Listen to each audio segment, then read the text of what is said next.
आऊज़ु बिल्लाहि मिनश शैतानिर्रजीम बिस्मिल्लाहिर्रहमानिर्रहीम। अस्सलामु अलैकुम वरहमतुल्लाहि वबरकातुहू।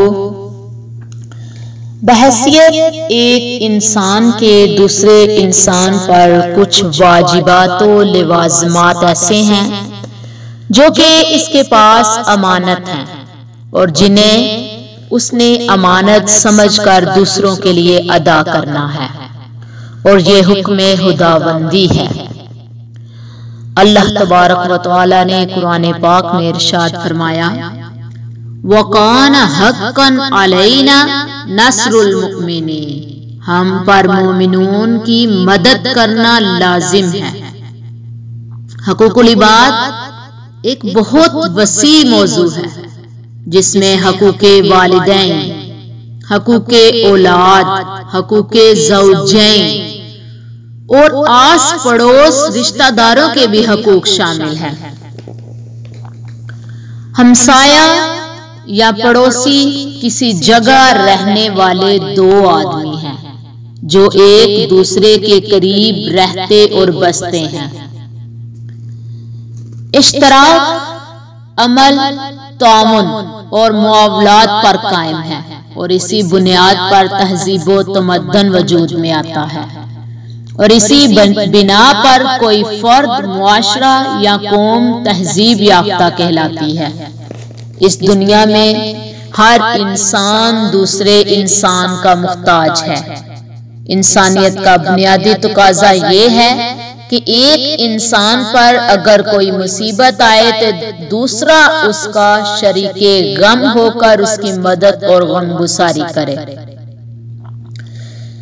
और इस तरह इंसानों की मजमुई आबादी बाहमी मोहब्बत और हकूको फराइज की ग्रोह बंदी में शामिल होगी और मिसाली मुआशरा बन जाएगा।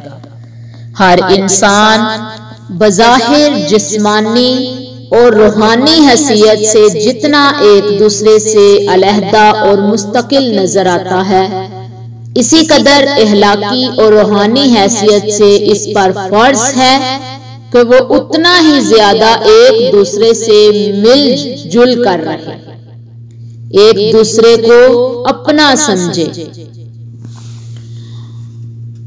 हकूकुल इबाद की बात की जाए तो जिस तरह हम अपने अजीजो अकारब से प्यार और मोहब्बत से पेश आते हैं, इसी तरह अल्लाह तबारक व तआला ने और नबी करीम सल्लल्लाहु अलैहि वसल्लम ने हमें ये सिखाया कि पड़ोसियों से मोहब्बत वाला रिश्ता कायम रखो। इस्लाम ने दो इंसानों पर जो एक दूसरे के करीब आबाद हों आपस की मोहब्बत और मदद की जिम्मेदारी आयद की है, क्योंकि बर वक्त किसी परेशानी के वक्त सिर्फ ये ऐसा करीबी रिश्ता है कि ये एक दूसरे की मदद को जल्दी पहुंच सकते हैं। इंसान को कभी भी कोई तकलीफ और दुख पहुंचने का अंदेशा भी अगर लाहक हो जाए तो सबसे ज्यादा पड़ोसी करीब होते हैं, इसलिए इनसे बाहमी ताल्लुकात खुशगवार और मिल मिला कर रखना चाहिए। एक सच्चे दीन की अवलीन तरजीह ये है कि मुआशरे से जुल्म ज़्यादती और दीगर मुआशरती बीमारियों का सदेबाब करें और मुआशरा फितनो फसाद और अमनो सलामती का नमूना बन जाए। फितना फसाद खत्म करके अमनो सलामती का नमूना बनने के लिए मुआशरे में बसने वाला हर शख्स एक दूसरे की मोहब्बत और मदद पर भरोसा करके घर से बाहर निकले और घर में कदम रखे, वरना इंसान के लिए ये बड़ी बदकिस्मती और बदअखलाकी है कि जिन पर इंसान एतमाद करे वही बददियानती का मुजाहरा करे। ये अखलाकी खयानत भी है और एक शर्मनाक और तकलीफ दे अमल भी। इस्लाम से कबल भी हमसायगी के हकूक को बहुत तरजीह दी जाती थी। अरबों में इस्लाम से पहले भी पड़ोस और हमसायगी के हकूक न सिर्फ इंतहाई अहमियत के हामिल थे बल्कि इज्जत और इफ्तिखार का मुअज्जब समझे जाते थे। अगर किसी पड़ोसी पर कोई जुल्म हो जाता तो वो दूसरे पड़ोसी के लिए गैरत जगा लेते और लड़ाई झगड़े में और मारने में कोई और महसूस ना करते और इसको अपनी शराफत का निशान समझते। इस्लाम ने अरबों के इस एहसास को तरामीम और इस्लाहात के साथ और ज्यादा मजबूत बना दिया। इस्लाम के इन्हीं असूलों के फरमुदाते नबवी सल्लल्लाहु अलैहि वसल्लम के आईने में अल्लाह तबारक व तआला ने भी यही हुक्म दिया कि हकूकुल इबाद को तरजीह दी जाए। कुरान मजीद और हकूकुल इबाद, कुरान पाक में हकूकुल इबाद के बारे में कहा गया वअबुदुल्लाह वला तुशरिकू बिही शैअन व बिल वालिदैनि इहसानन व बिजिल कुर्बा वल यतामा वल मसाकीनी वल जारि जिल कुर्बा वल जारिल जुनुबी वस्वाहिबि बिल जंबि वब्निस सबील। और अल्लाह की इबादत करो और उसके साथ किसी चीज को शरीक ना बनाओ और माँ बाप के साथ अच्छा सलूक करो और कराबत वालों के साथ और यतीमों और मस्कीनों और कराबत वाले हमसाए और अजनबी हमसाए और पहलू के साथी यानी करीबी साथी हमसाए और मुसाफिर के साथ और उनके साथ भी जिनके मालिक तुम्हारे दाएं हाथ बने हैं, इन सब के साथ अच्छा सलूक करो। हकूक की तफसील बयान करने से पहले इबादत और तौहीद का जिक्र करने में बहुत सी हिकमतें हैं, जिनमें से एक ये है कि जिस शख्स को अल्लाह ताला का खौफ और उसके हकूक का एहतमाम ना हो तो दुनिया में किसी और के हकूक के एहतमाम की इससे क्या तवक्को रखी जा सकती है। हकूकुल इबाद के साथ हकूकुल अल्लाह है, अल्लाह ताला के हकूक, अल्लाह के बंदों के हकूक। वालिदैन के हकूक की तरफ नजर दौड़ाई जाए तो तौहीद के बाद तमाम रिश्तेदारों और ताल्लुक वालों में से सबसे पहले वालिदैन के हकूक का बयान फरमाया गया। अल्लाह ताला ने अपनी इबादत और हकूक के मुतसिल वालिदैन के हकूक को बयान फरमाकर इस चीज की तरफ भी इशारा कर दिया कि हकीकत और असल एतबार से तो सारे एहसानात इनामात अल्लाह ताला की तरफ से हैं, लेकिन ज़ाहरी असबाब के एतबार से देखा जाए तो अल्लाह ताला के बाद सबसे ज्यादा एहसानात इंसान पर उसके वालिदैन के हैं, क्योंकि आम असबाब में वही इसके वजूद का सबब है और पैदा होने से लेकर उसके जवान होने तक जितने कठिन मराहिल हैं, इन सब में बज़ाहिर माँ बाप ही इसके वजूद और इसकी बकाओ इर्तिका के ज़ामिन हैं। वालिदैन के बाद जिल कुर्बा यानी तमाम रिश्तेदारों के साथ हुस्ने सलूक की ताकीद फरमाई गई। तीसरे नंबर पर यतामा व मसाकीन का जिक्र फरमाया और जिक्र फरमाकर इस बात की तरफ इशारा कर दिया कि लावारिस बच्चों और बेकस लोगों की मदद के लिए भी अपनी किसी भी चीज को कुर्बान कर दो, उनकी मदद के लिए हमेशा तैयार रहो। अलजार जिल कुर्बा वल जारिल जुनुब, जार की मानी पड़ोसी के हैं। इस आयत में इसकी दो किस्में बयान की गई, एक अलजारी जिल कुर्बा और दूसरी अलजारिल जुनुब। एक अलजारी जिल कुर्बा और दूसरे अलजारिल जुनुबी। इन दोनों किस्मों की तफसीर व तशरीह में सहाबा कराम रज़वानुल्लाहि अलैहिम अजमईन के मुख्तलिफ अक़वाल हैं। सैयदना अब्दुल्ला बिन अब्बास ने फरमाया कि अल जारी जिल कुर्बा से मुराद वो शख्स है जो पड़ोसी भी हो और रिश्तेदार भी। इसमें दो हक जमा हो गए। और अल जारिल जुनूबी से मुराद वो पड़ोसी है जो सिर्फ पड़ोसी हो, रिश्तेदार ना हो। इसलिए इसका दर्जा पहले से मुअख्खर रखा गया है। बाज मुफस्सरीन का कौल है कि अल जारी जिल कुर्बा वो पड़ोसी है जो इस्लामी बरादरी में दाखिल हो, यानी मुसलमान हो, और अल जारिल जुनूबी जो गैर मुस्लिम पड़ोसी हो।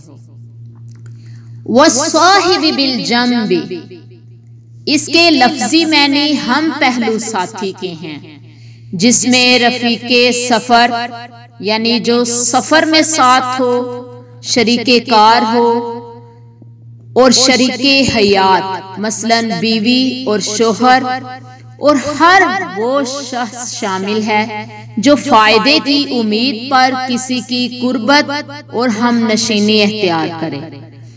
बल्कि इसके ज़मन में वो लोग भी आ जाते हैं जिन्हें तहसीले इल्म, तअल्लुमे ज़ात या किसी कारोबारी सिलसिले में आपके पास बैठने का मौका मिले। करीबी लोग जिनसे आपस में मेल मिलाप हो, अच्छे ताल्लुकात हों, ये उन लोगों की बात हो रही है जो सफर में आपके साथ अच्छे रहे हों, या किसी भी लिहाज से, तालीमी लिहाज से, कारोबारी लिहाज से, किसी भी लिहाज से जो आपके लिए अच्छे साबित हुए हों, थोड़ा सा उनके साथ टाइम स्पेंड हुआ हो। ये उन लोगों की बात हो रही है कि अल्लाह तबारक व तआला ने उनका भी आपकी जिंदगी में कोई दर्जा रखा है। कारोबारी लिहाज से जो लोग आपके करीबी हैं, उनके भी अल्लाह ताला ने आप पर हकूक लाजिम किए गए हैं। नीज वो शख्स भी दाखिल है जो दुराने सफर, ट्रेन के सफर में या प्लेन के सफर में या किसी भी गाड़ी वगैरह में या किसी आम मजलिस महफिल में आपके बराबर जो बैठा हो, आपका साथी हो, इन सब पर भी अल्लाह तबारक व तआला ने आपके लिए और उसके लिए कुछ हकूक रखे हैं। और कुरान पाक इस बात की तशरीह बयान करता हुआ कहता है, वस्साहिबी बिल जंबी, जो आपके करीबी पहलू वाले साथी हैं। लफ्ज जार का मानी पड़ोसी, पनाह देने वाला और पनाहगीर है। अबू जहल इतराता हुआ रसूलुल्लाह सल्लल्लाहु अलैहि वसल्लम के मुकाबले में मैदाने बदर में उतरा तो उसके दिल में एक हलश थी कि इसका दुश्मन बनूं, कनाना का सरदार और सराका बिन मालिक आड़े ना आए। शैतान ने अबू जहल की इस हलश को दूर करने के लिए सराका की शक्ल बनाकर मैदाने बदर में अबू जहल को हिम्मत दिलाई, जिसे रब्बे कायनात ने यूं बयान फरमाया, वक़ाल ला गालिबा लकुमुल यौमा मिनन नासी व इन्नी जारुल लकुम। ये मैं टॉपिक को दूसरी तरफ लेके नहीं जा रही, बल्कि जार के मानी को समझाने की कोशिश कर रही हूँ अपनी कुरान की तशरीह के लिहाज से। वक़ाल ला गालिबा लकुमुल यौमा मिनन नासी व इन्नी जारुल लकुम, कहा आज तुम पर लोगों में से कोई गालिब आने वाला नहीं और यकीनन मैं तुम्हारा हमायती हूँ। एक और मुकाम पर अल्लाह ताला ने इस लफ्ज को यूं इस्तेमाल किया, कुल कह दीजिए, मम बियदिही मलकूत कुल्ली शैइन व हुवा युजीरु वला युजारु अलैहि। कौन है वो कि सिर्फ इसके हाथ में हर चीज की मुकम्मल बादशाही है और वो पनाह देता है और इसके मुकाबले में पनाह नहीं दी जा सकती।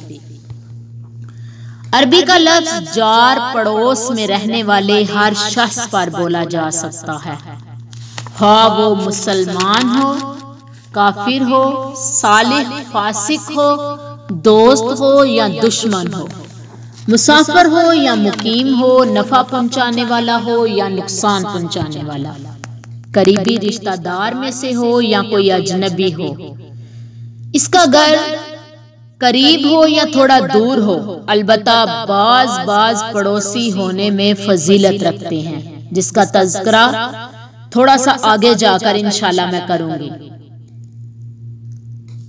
अक्सर पंजाब के लोग बोलते हैं हमसाया माँ जाया। दुनिया में इंसान इज्तमाई तौर पर मुआशरों की शक्ल में रहते हैं। इसके इर्द गिर्द कोई ना कोई इंसान जरूर रहाइश पजीर होगा और ऐसी जिंदगी को ही पैगंबरे इस्लाम ने पसंद फरमाया, जबकि इसके मुकाबले में जंगलों और बियाबानों में जिंदगी गुजारने को इस्लाम ने नापसंदीदा फरमाया।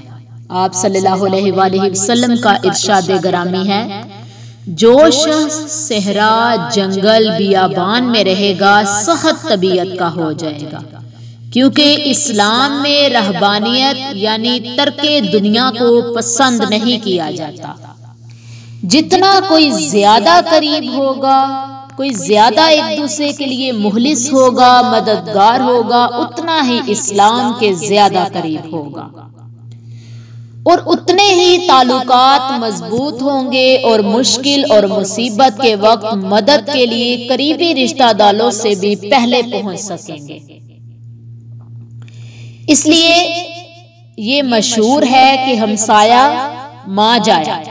अल्लाह ताला और उसके रसूल सल्लल्लाहु अलैहि वसल्लम ने हमसायों के साथ हुस्ने सलूक की सिर्फ ताकीद ही नहीं की, बल्कि इसे लाजिम करार देते हुए इस चीज का हुक्म दिया और इतनी अहमियत दी कि अरबी में अलजार सुम्मद्दा यानी घर से पहले पड़ोसी को देखो, इस चीज की वजाहत की गई।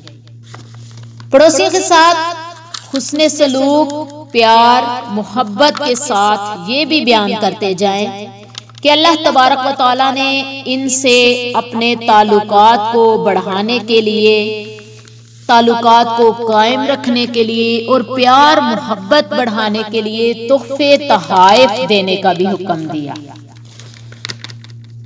तोहफे तहाइफ इस तरीके से दिए जा सकते हैं कि कोई भी अच्छा मौका हो, एक दूसरे को बहन भाइयों की तरह प्यार मोहब्बत से याद रखा जाए, कोई छोटे छोटे तोहफे दिए जाएं, कुछ खाना अगर बनाया है तो उनको भेजा जाए, उनके लिए प्यार मोहब्बत का इजहार किया जाए।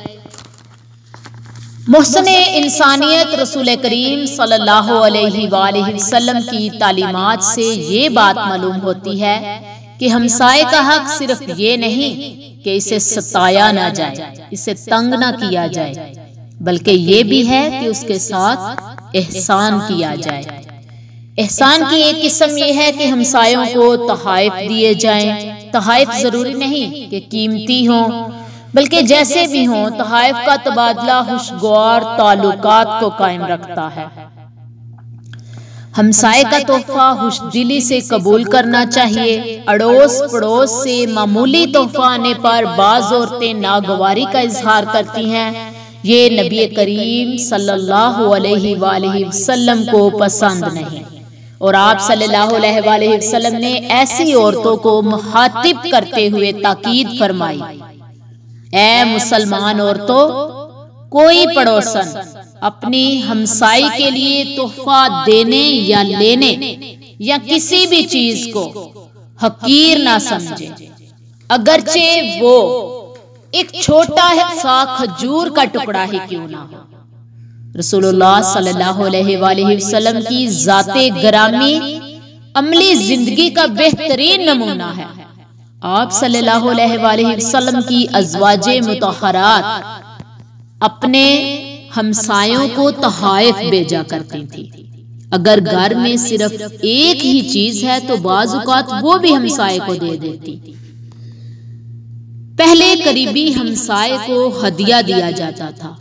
इस ज़मन में तरीका ये है कि एक दफा तो अमीरुल मोमिनीन उम्मुल मोमिनीन सैयदा आयशा रज़ी अल्लाह तआला अन्हुमा एक हदीस से आपने मुलाहजा फरमाया कि वो बयान करती हैं, मैंने अर्ज किया, ए अल्लाह के रसूल, मेरे दो पड़ोसी हैं, मैं इन दोनों में से किसे तोहफा दूं? आप सल्लल्लाहु अलैहि वसल्लम ने फरमाया, इन दोनों में से जिसका दरवाजा तेरे ज्यादा करीब हो। हमसाये को तंग करना ईमान की मुनाफी है। पड़ोसियों के साथ हुस्ने सलूक का मामला महज एक तरगीब या इस्तहजाब का मामला नहीं, बल्कि ये तकमीले ईमान की लाजमी शर्त और किसी इंसान की सालेह और मुत्तकी होने की दलील भी है। अगर हमसाया हर वक्त इस खतरे से दोचार रहे कि नामालूम किस वक्त मेरा पड़ोसी मुझ पर अटैक करे या मुझे नुकसान पहुंचाने की कोशिश करे, तो ऐसे हमसाये के बारे में अल्लाह तबारक व तआला की ज़ाते मुबारका ने लानत भेजी और नबी करीम सल्लल्लाहु अलैहि वसल्लम ने भी ऐसे हमसाये को नापसंदीदा करार दिया। ऐसे शख्स के बारे में रहमतुल आलमीन सल्लल्लाहु अलैहि वसल्लम का इरशादे ग्रामी कुछ इस तरह है कि अल्लाह की कसम मोमिन नहीं, अल्लाह की कसम मोमिन नहीं, अल्लाह की कसम मोमिन नहीं। कहा गया, ए अल्लाह के रसूल, कौन? फरमाया, जिसका पड़ोसी उसकी आफतों से महफूज ना हो। इस हदीस मुबारका से ये मालूम हुआ कि पड़ोसी को तंग ना करना ईमान की सलामती की दलील है।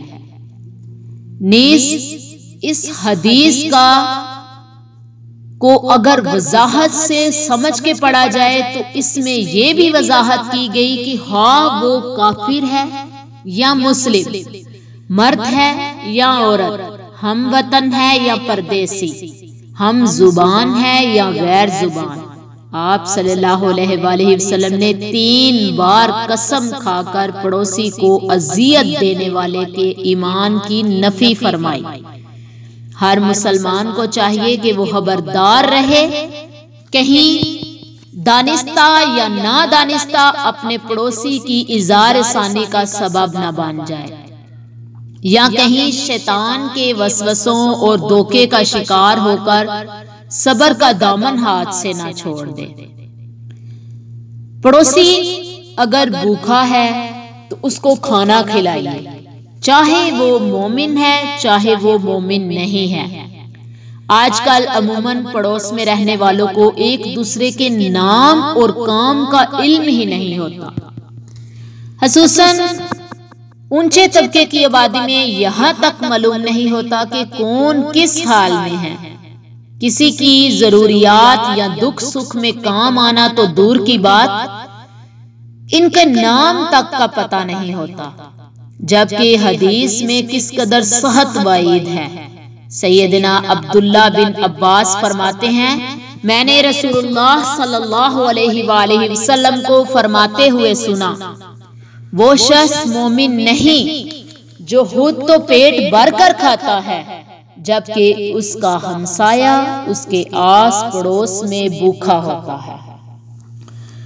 मालूम हुआ कि सही मानों में साहबे ईमान बनने के लिए जरूरी है कि आपको अपने पड़ोसी के हाल अहवाल का पता हो और ये भी मालूम हो कि इनकी जिंदगी कैसे बसर हो रही है। अगर इसके घर में भूख या फाका है तो एक मोमन की हैसियत से आप पर लाजिम है कि आप इसके घर खाना भेजें और इसकी पूरी तरह खबरगिरी करें। पड़ोसी के मुतालिक तो रसूल करीम सल्लल्लाहु अलैहि वसल्लम की एक वसीयत भी है। सैयदना अबू ज़र फरमाते हैं, मेरे दोस्त नबी करीम सल्लल्लाहु अलैहि वसल्लम ने मुझे वसीयत की थी कि जब तू शोरबे वाला सालन पकाए तो इसमें पानी ज्यादा डाल लिया कर, फिर अपने पड़ोसियों में से किसी घर वालों को देखा कर और इनको इसमें से कुछ सालन अच्छे तरीके से बतौरे तोहफा पहुंचाया कर। गोया के नबी करीम सल्लल्लाहु अलैहि वसल्लम ने अपनी इस नसीहत से हमें तवज्जो दिलाई कि खाने पीने में सिर्फ अपनी लज्जत और अपने पेट को सामने मत रख, अपने पेट ही का ख्याल ना रख, बल्कि अपने गरीब हमसाया को भी याद रख।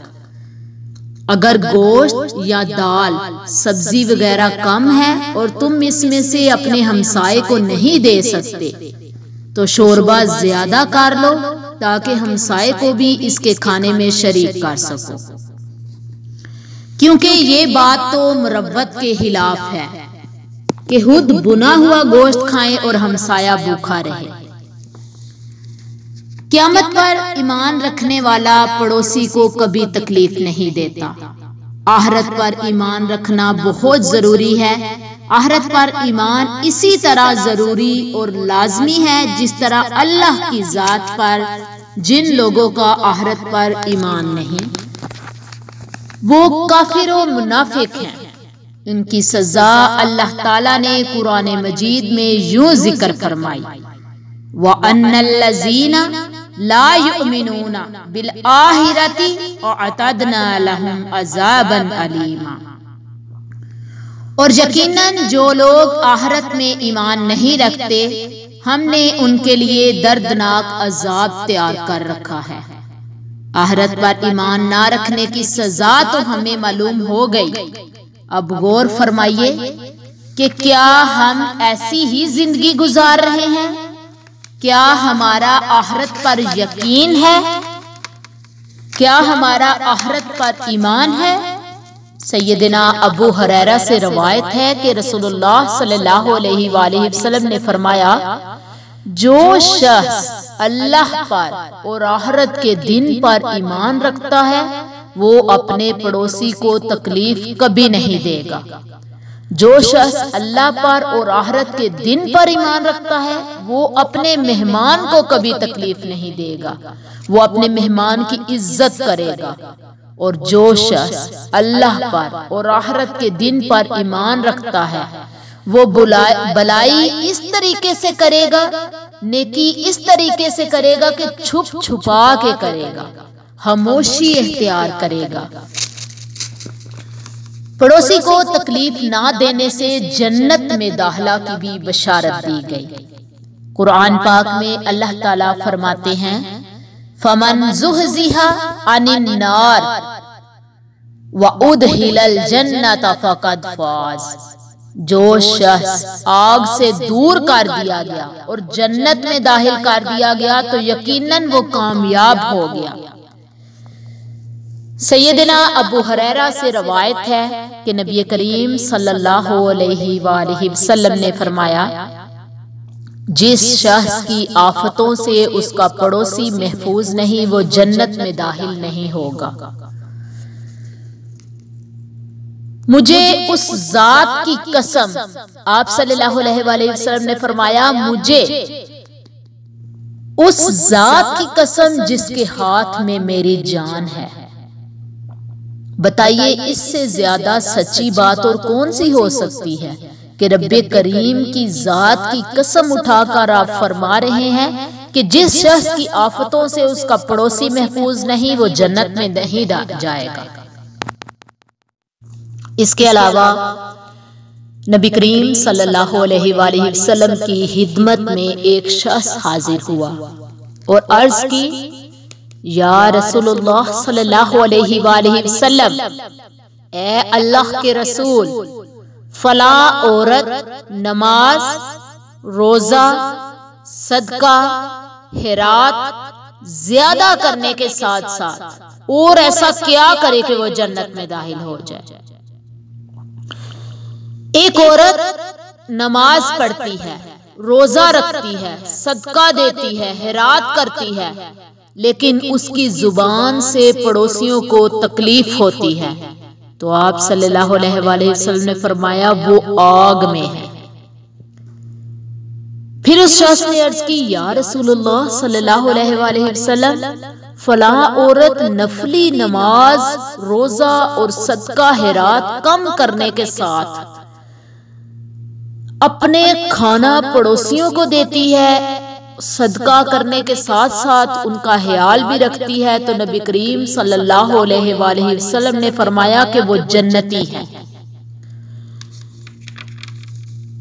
अगर तमाम अमाल नेक हों लेकिन हकूकुल इबाद में पड़ोसियों को अहमियत ना दी जाए, तो अल्लाह तबारक व तआला और उसके प्यारे नबी आखिरुज़्ज़मा मोहम्मद मुस्तफ़ा अहमद मुज्तबा ने उसे जहन्नमी करार दे दिया और कहा कि हर चीज को सामने रखो। अल्लाह और उसके रसूल सल्लल्लाहु अलैहि वसल्लम ने पड़ोसियों से मोहब्बत और हुस्न सलूक का हमें दर्स दिया, बल्कि ये हम सब पर लाजिम है कि हम सब अच्छे ताल्लुकात कायम करें, आपस में प्यार मोहब्बत से रहें, अपना मुहासबा करें। हर इंसान की ख्वाहिश होती है कि मेरे मुतालिक लोग अच्छा गुमान रखें, और बाज़-औक़ात दिल चाहता है कि अपने मुतालिक लोगों की दिली जज्बात मालूम करें। अक्सर दिल में होता है कि न जाने वो मेरे बारे में क्या सोचते होंगे, मुझे इस बात का इल्म होना चाहिए कि वो मेरे बारे में क्या सोचते हैं। एक आदमी रसूलुल्लाह सल्लल्लाहु अलैहि वसल्लम से कहने लगा, नबी करीम सल्लल्लाहु अलैहि वसल्लम, नबी आखिरुज़्ज़मा, हर इंसान की ख्वाहिश होती है कि मेरे मुतालिक लोग अच्छा गुमान रखें, और बाज़-औक़ात दिल चाहता है कि अपने मुतालिक लोगों के दिली जज्बात भी हम मालूम करें। इसी तरह एक आदमी रसूलुल्लाह सल्लल्लाहु अलैहि वसल्लम से कहने लगा, जब भी कोई अच्छा या बुरा काम करूं तो मुझे कैसे मालूम हो कि मैंने अच्छा काम किया है या बुरा? नबी करीम सल्लल्लाहु अलैहि वसल्लम ने जवाब दिया, जब तू अपने पड़ोसियों से सुने कि वो कहते हैं कि तूने अच्छा किया तो तूने वाकई अच्छा किया, और जब तू सुने कि वो कहते हैं कि तूने बुरा किया तो फिर तूने वाकई बुरा किया। एक दूसरी हदीस भी है कि एक आदमी रसूलुल्लाह सल्लल्लाहु अलैहि वसल्लम के पास आकर कहने लगा, ए अल्लाह के रसूल, मुझे कोई ऐसा अमल बताइए कि जब मैं इसे करूं तो जन्नत में दाखिल कर दिया जाऊं। आपने फरमाया, मोहसिन बन जाओ, नेकी करने वाला बन जाओ, एहसान करने वाला बन जाओ। उसने कहा, मैं कैसे मालूम करूं कि मैं मोहसिन हूं? आप सल्लल्लाहु अलैहि वसल्लम ने फरमाया, अपने पड़ोसियों से अपने बारे में पूछो, अगर वो कहें कि तू मोहसिन है तो तू वाकई मोहसिन है, और अगर वो कहें कि तू गुनाहगार, नाफरमान और तंग करने वाला बदजुबान है तो खुदारा अपने आप को राह रास्त पर ले आओ। सच्ची बात यह है कि किसी के साथ मुआमला पढ़ने, सफर करने या पड़ोस इख्तियार करने पर ही इसकी अहलियत और अखलाक का सही पता चलता है। पंजाबी में लोग इसको इस तरीके से कहते हैं, या राह पे जानिए तो या वाह पे जानिए। आप इस बात को अच्छे तरीके से समझ सकते हैं कि अक्सर लोग ये मुहावरा करते हैं, या राह पे जानिए तो या वाह पे जानिए। जितना पड़ोसी को अपने पड़ोसी के अखलाको किरदार का इल्म होता है, किसी दूसरे को इतना इल्म कभी भी नहीं हो सकता। एक हमसाये की वजह से अल्लाह ताला ने इंसान को खुश नसीब और बदनसीब करार दे दिया। नेक पड़ोसी बाइसे बरकतो स्वादत है, और बुरा पड़ोसी बाइसे शिकावत। चुनाचे नबी करीम सल्लल्लाहु अलैहि वसल्लम क्या फरमाते हैं कि 4 चीजें नेक बहती के असबाब से हैं। नेक बीवी, वसी खुला मकान, नेक पड़ोसी, अच्छी और फर्मा बरदार सवारी जो अपने सवार को तंग ना करे, और 4 चीजें बदबख्ती का सबब है। बुरा पड़ोसी, बुरा अहलाक, बद अहलाक बीवी, तंग मकान और बुरी सवारी। आप सल्लल्लाहु अलैहि वसल्लम की इस हदीस से इस बात से ये बात वाज़े हो चुकी है कि हम बदनसीब बनना चाहते हैं या खुशनसीब। इसका हमें खुद से मुहासबा करना है। बुरे हमसायों से, बुरे ताल्लुकात से, बुराई से, बुरे रास्ते से हमेशा बचने की दुआ किया करें कि अल्लाह तबारक व तआला हमारा दुनिया में भी और आखिरत में भी हमसाया नेक हो। ख़वातीन के लिए नेकी की जिंदगी पर जन्नत की बशारत। ख़वातीन अगर जिंदगी में नेकी करती है तो उसके लिए जन्नत की बशारत है। कुरान पाक में भी इसका जिक्र आया, वमन यअमल मिनस्सॉलिहाति मिन ज़करिन औ उन्सा वहुवा मुमिनुन फउलाइका यदखुलूनल जन्नत वला युज़लमून नकीरा। और जो कोई नेक काम करेगा, हुआ वो मर्द हो या औरत, जबकि वो मोमिन हो, तो ऐसे लोग जन्नत में दाखिल होंगे और इन पर जरा भी जुल्म नहीं किया जाएगा।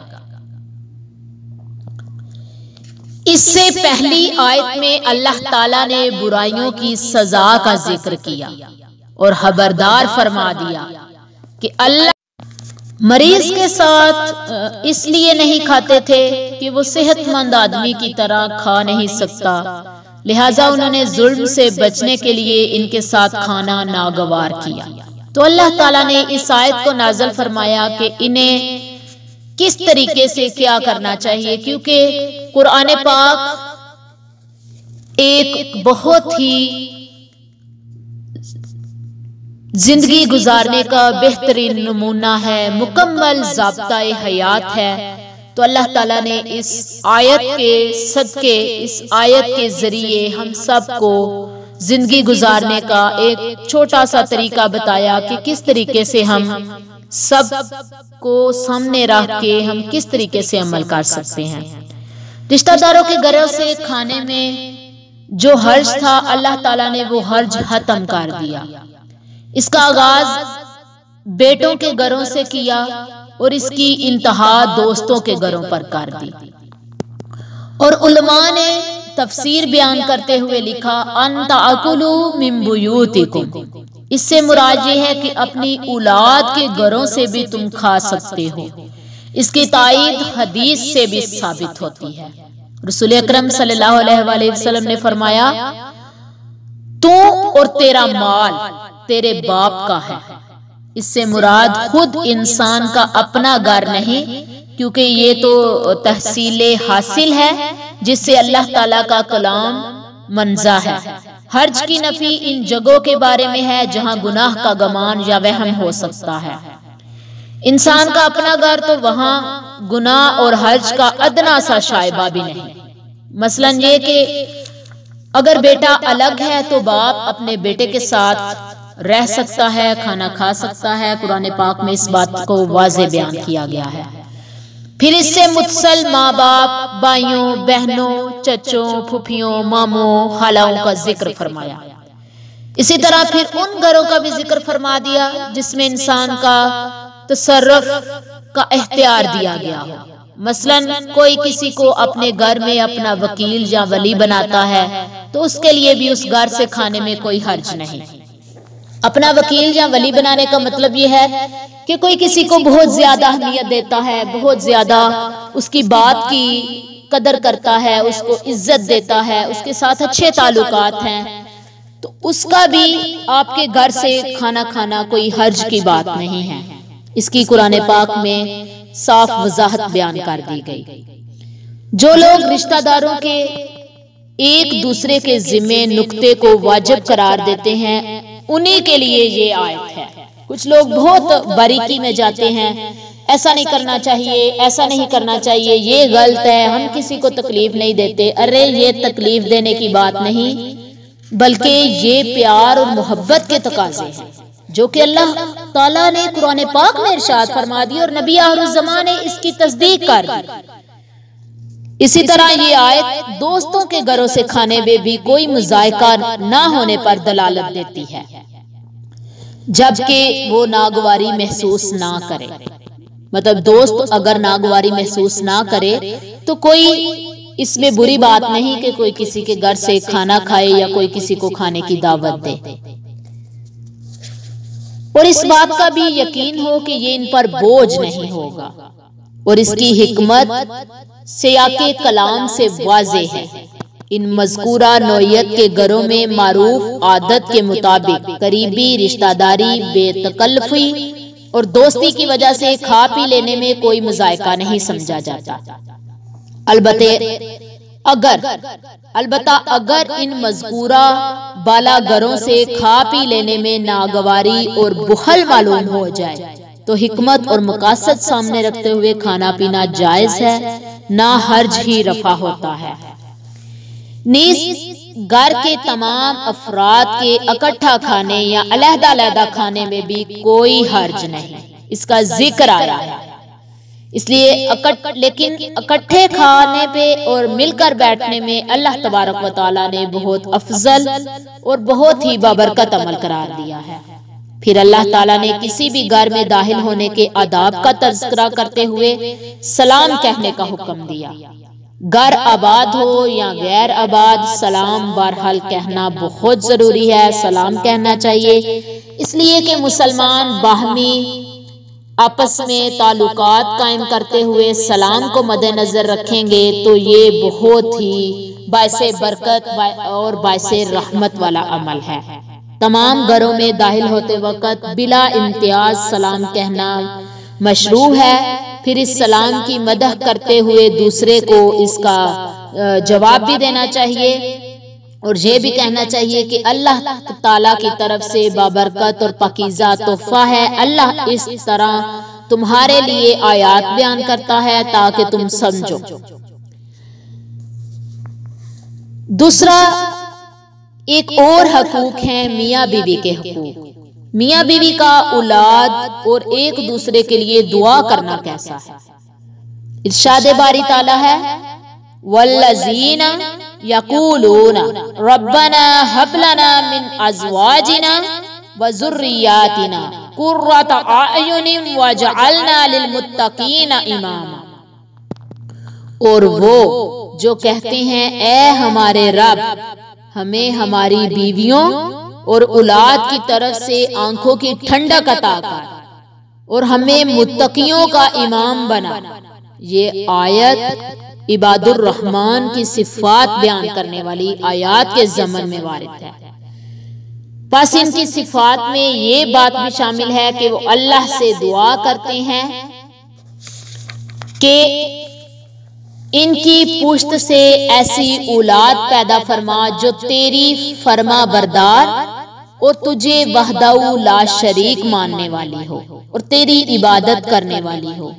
बस वो कहते हैं, ऐ बारी ताला, ऐसे साथी, दोस्त, अहबाब, बीवियां और औलाद अता करना जो हमारी आंखों की ठंडक हो, यानी हमारे लिए सुकून का बायस हो, मौजबे अजाब ना हो।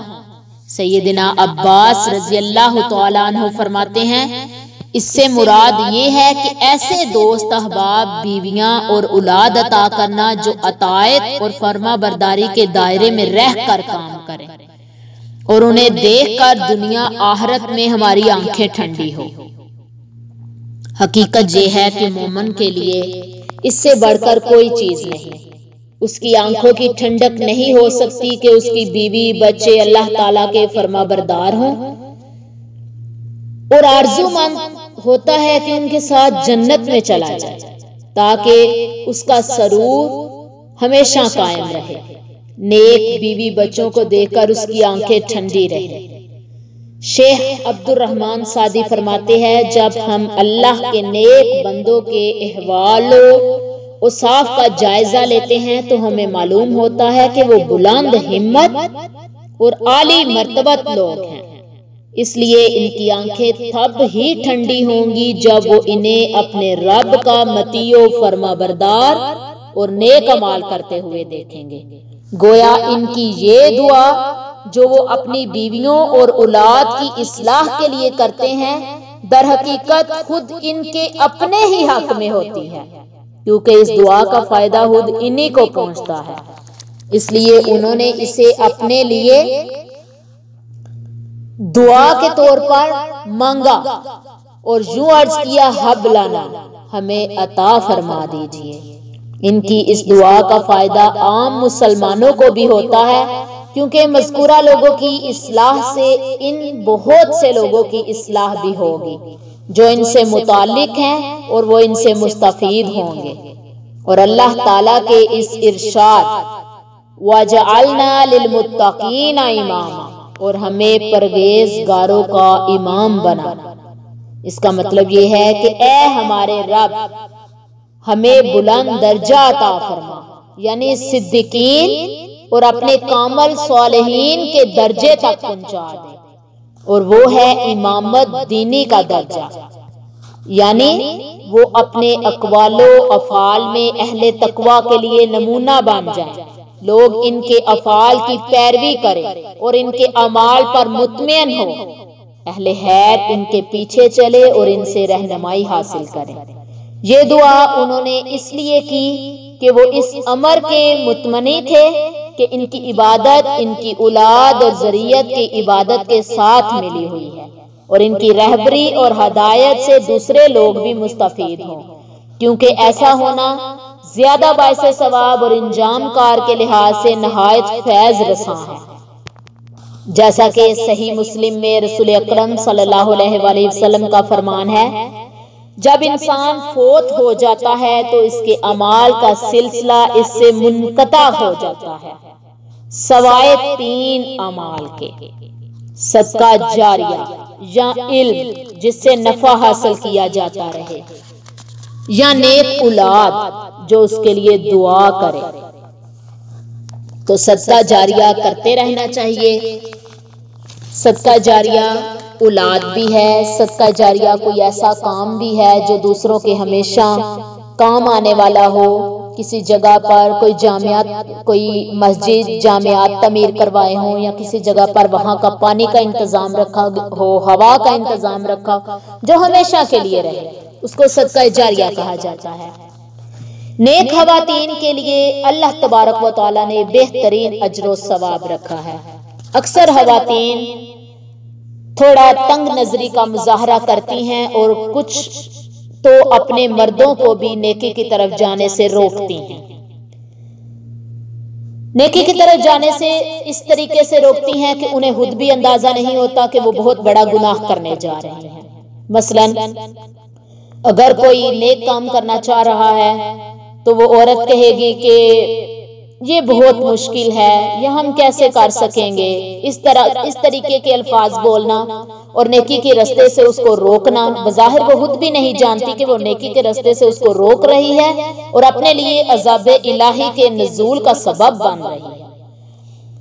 वो मुसलसल ये तरीका इख्तियार करती जाएगी, उसे अंदाजा भी नहीं होगा कि इससे मैं कितनी गुनाहगार हो रही हूँ। और जो नेक औरतें हैं जो अपने मर्दों के शाना बशाना नेक अमाल में हिस्सादार होती हैं, उनके लिए अल्लाह ताला ने बहुत अजीम अजर सवाब रखा। और कुरान पाक में क्या इरशाद फरमाया, इन्नल मुस्लिमीना वल मुस्लिमाती वल मुमिनीना वल मुमिनाती वल कानितीना वल कानिताती वस्सादिकीना वस्सादिकाती वस्साबिरीना वस्साबिराती वल हाशिईना वल हाशियाती वल मुतसद्दिकीना वल मुतसद्दिकाती वस्साइमीना वस्साइमाती वल हाफिजीना फुरूजहुम वल हाफिजाती वज़्ज़ाकिरीना अल्लाह कसीरन वज़्ज़ाकिराती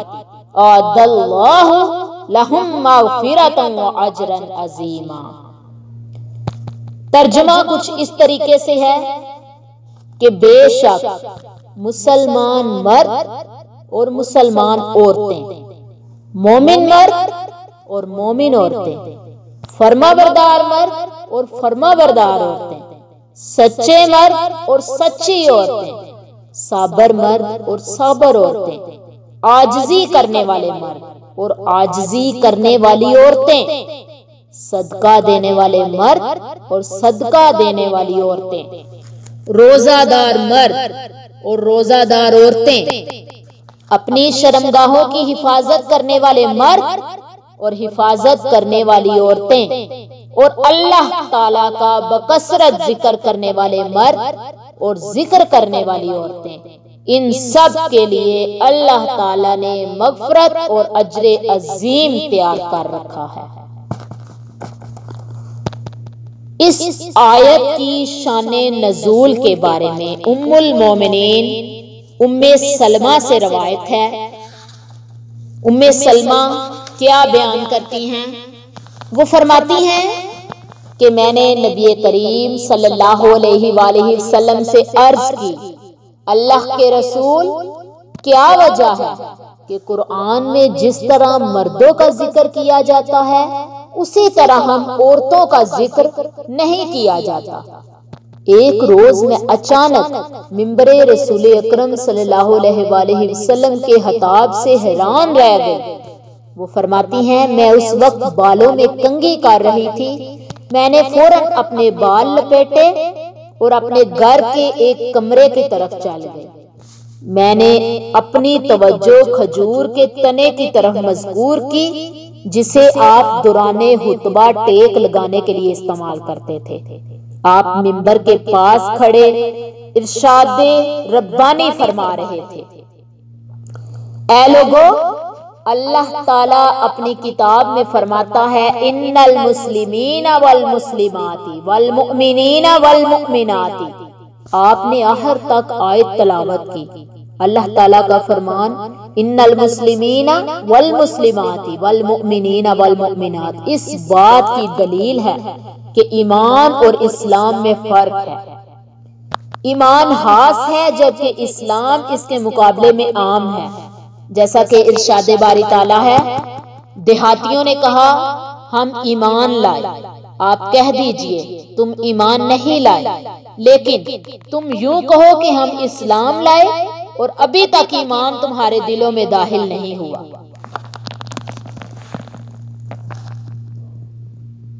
सुकून और इत्मीनान के साथ अतायते फरमा बरदारी करना इरशादे बारी ताला है, वक़ूमू लिल्लाहि कानितीन, और अल्लाह के सामने आजिज़ी करने वाले बनकर खड़े हो जाओ। बस इस्लाम के बाद ईमान का मर्तबा है, यानी इस्लाम की तरक्की याफ्ता सूरत का नाम ईमान है। फिर इन दोनों की तकमील से कुव्वतो कनूत पैदा होती है, वस्वादिकीना वस्वादिकाती, बस सच्चाई नहायत काबिले तारीफ खूबी है। इसलिए बाद सहाबा कराम रज़ी अल्लाह तआला अन्हुम ने इस्लाम और क़ब्ल अज़ इस्लाम किसी दौर में भी कोई झूठ नहीं बोला। सच्चाई ईमान की अलामत है और झूठ नफाक की निशानी है। यकीनन जिसने सच बोला उसने निजात पाई। सबर एक मुस्बत आदत है, जिसका मतलब है मसाइबो मुश्किलात में हिम्मत से काम लेना, नागवारियां बर्दाश्त करना और इस बात का यकीन रखना कि तकदीर में जो कुछ लिखा है वो लामहला होकर रहेगा। और फिर सब्र इस्तकामत से कायम रहना। हकीकी सबर सिर्फ सदमे की इब्तदा के वक्त होता है, यानी मुसीबत पहुंचने के फौरन बाद इसका बर्दाश्त करना मुश्किल तरीन होता है, फिर बर्दाश्त की कुव्वत पैदा हो ही जाती है। इस आदत की सच्चाई और इसकी इस्तकामत है। और हशू का मतलब सुकून, तमानियत, मतानत, संजीदगी, वकार और अज्जो इंकिसार है। और हशू के अवामल खौफे इलाही और इसके सामने जवाबदही का एहसास है।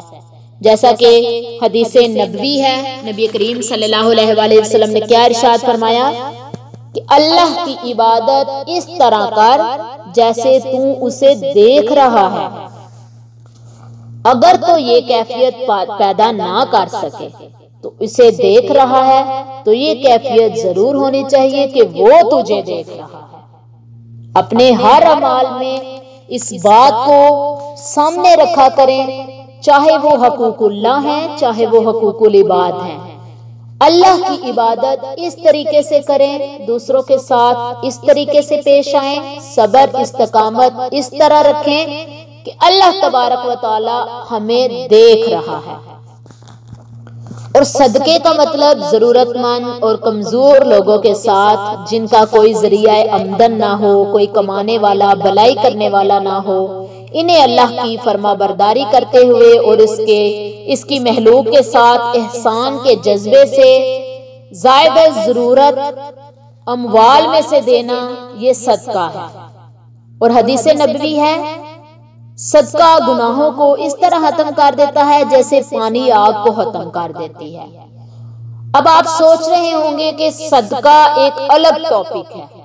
सदका अलग टॉपिक नहीं है, इसमें जरूरतमंदों की मदद करने के बारे में कह रही हूँ। आमदन अगर ज्यादा है तो दूसरों के साथ भलाई करे, महलूक के साथ एहसान करे, उनकी मदद करे, ये भी हकूकुल इबाद में ही शामिल है। और सदका पानी, इस तरह सदका अल्लाह के नबी ने क्या इरशाद फरमाया, हदीस नबवी क्या है कि सदका गुनाहों को इस तरह खत्म करता है जैसे पानी आग को खत्म कर देती है। और रोजा जिस्म को साफ शफाफ करके तबई और शरई तौर पर तमाम अलाइशों से पाक कर देता है। इस दुनिया में हर इंसान दूसरे इंसान की मदद और ताउन का मुहताज है। बीमार तंदुरुस्त का, जबकि भूखा सही का मुहताज है। और कस्बे मुआश में एक दूसरे को का दस्ते नगर है। हल्के कायनात खुद फरमाते हैं, वरफ़अना बअदहुम फ़ौक़ दरजातिल लियत्तख़िज़ बअदुहुम बअदन सुख़रिय्या। हमने इनमें से बाज़ पर दर्जात बुलंद कर दिए हैं ताकि वो एक दूसरे को ताबे बना लें। जिस माशरे में एक शख्स के दूसरे लोगों के साथ ताल्लुकात खुशगवार होंगे, वही शख्स या वही मुआशरा खुशहाल और मुहज़्ज़ब कहलाने का मुस्तहिक ठहरेगा। फितरी तौर पर मुआशरे का हर फर्द यही चाहता है, ख्वाह वो बाप हो या बेटा हो, बेटी हो, बहन हो, हाकिम हो या महकूम हो, कोई मालिक हो या नौकर हो, पड़ोसी हो या रिश्तेदार हो, हर कोई यही चाहता है कि मुझे मेरे हकूक मिले। मगर ये इस वक्त तक मुमकिन नहीं हो सकता जब तक हर इंसान दूसरे इंसान के हकूक का पासो लिहाज ना करे। हकूक हक की जमा है। हक का माने वाजिब होना और लाजिम होना है। कुरान पाक में अल्लाह ताला फरमाते हैं, वकान हक्कन अलैना नस्रुल मुमिनीन।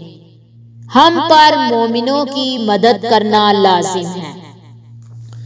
हकूक चाहे कोई भी हो, चाहे औलाद के हों, वालिदैन के हों, रिश्तेदारों के हों, बीवी के हों या मर्द के हों, बच्चों के हों या किसी के उस्ताद के भी हों, किसी भी ताल्लुक रखने वाले के हों, अड़ोस पड़ोस के हों, अल्लाह तबारक व तआला ने कुरान पाक में इसकी बहुत ही वजाहत बयान कर दी है। कुरान पाक में खोल खोल के अल्लाह ताला ने हमें इन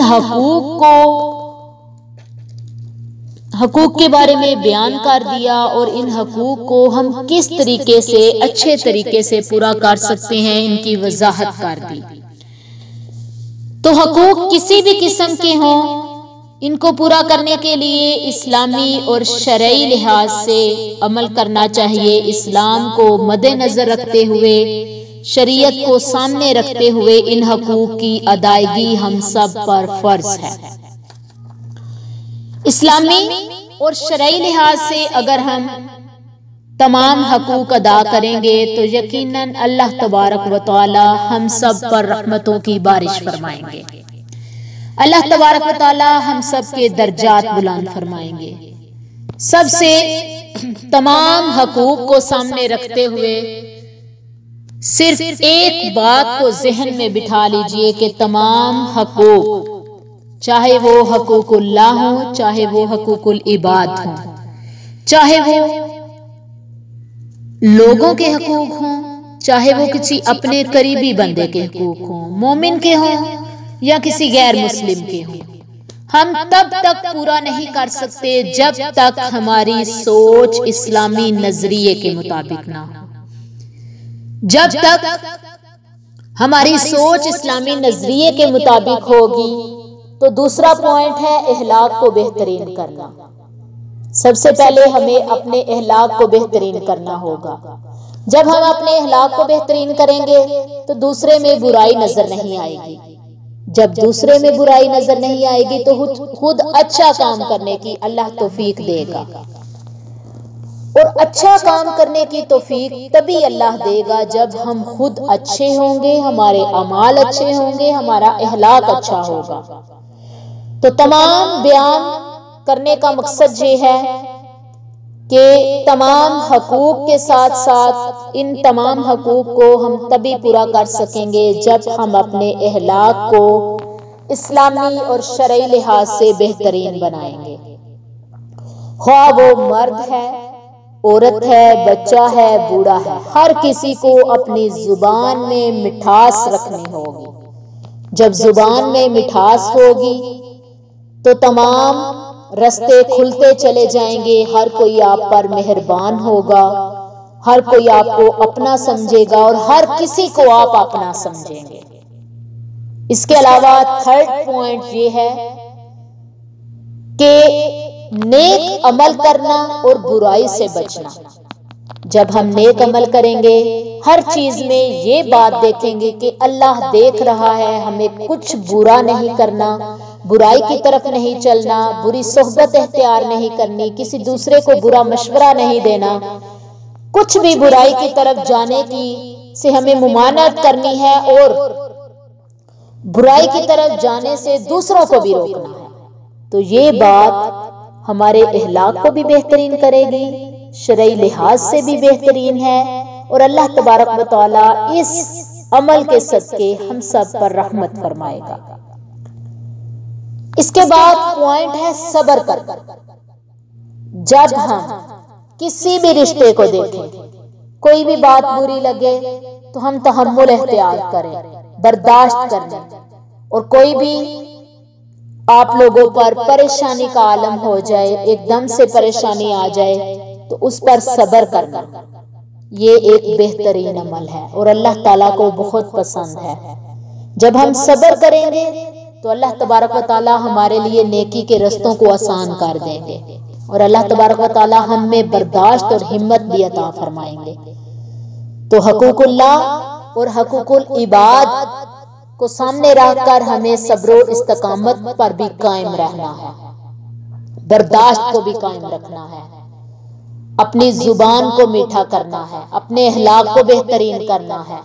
इन तमाम बातों के साथ जब हम चलेंगे तो हमें किसी भी चीज में कोई रुकावट नजर नहीं आएगी और अगर कोई रुकावट आए तो अल्लाह तबारक व तआला की रहमत के सदके अल्लाह ताला हमें बासानी उससे निकलने की तौफीक अता फरमा देगा और ऐसे ऐसे रास्ते खोल देगा जो हम सोच भी नहीं सकते, हमारी सोच में भी नहीं आ सकते। अल्लाह ताला ऐसी ऐसी राहें हमवार कर देगा। इसके बाद मेन पॉइंट ये है कि सबसे पहले अपने घर से स्टार्ट कीजिए, घर में रहने वालों को देखिए, किसी के साथ हम कुछ बुरा तो नहीं कर रहे, ये भी हकूकुल इबाद में आता है। किसी के साथ कोई ज्यादती तो नहीं हो रही, कोई ऐसी बात तो नहीं मुंह से निकल रही जिससे दूसरों को परेशानी, दुख या तकलीफ हो रही है, तो ऐसी बातों से भी परहेज करें। घर से स्टार्ट करें, हमसाए की तरफ जाएं, इसके बाद दूसरे थोड़ा सा दूर हटेंगे तो जो हमारे करीबी हैं, जिनके साथ हमारा थोड़ा सा टाइम स्पेंड होता है, या कभी हमने कुछ ऐसा किया हो, कोई टाइम स्पेंड किया हो, किसी के साथ सफर किया हो, जो कि मैं वजाहत से बयान कर चुकी हूं, तो उनके साथ भी हुस्ने सलूक से पेश आएं। इसके बाद अल्लाह तबारक व तआला हमें हिम्मत दे कि हम अपनी गलतियों को पहचाने, हम अपनी गलतियों को दूर करें दूसरों को कहने की बजाय। जब हम अपने आप से सारी गलतियों को दूर करने की कोशिश करेंगे तो इंशाल्लाह कामयाबी की राहें हमवार होती जाएंगी। अल्लाह तबारक व तआला आपको, मुझे, हम सबको अमल की तौफीक अता फरमाए। वमा अलैना इल्लल बलागुल मुबीन। अस्सलामु अलैकुम व रहमतुल्लाहि व बरकातहू। इस्लाम हमारा ईमान चैनल आप सबके लिए दीनी इंफॉर्मेशन लेकर आता है। इस चैनल को सब्सक्राइब कीजिए, लाइक कीजिए और शेयर कीजिए अपने प्यारों के साथ सदका जारिया के तौर पर।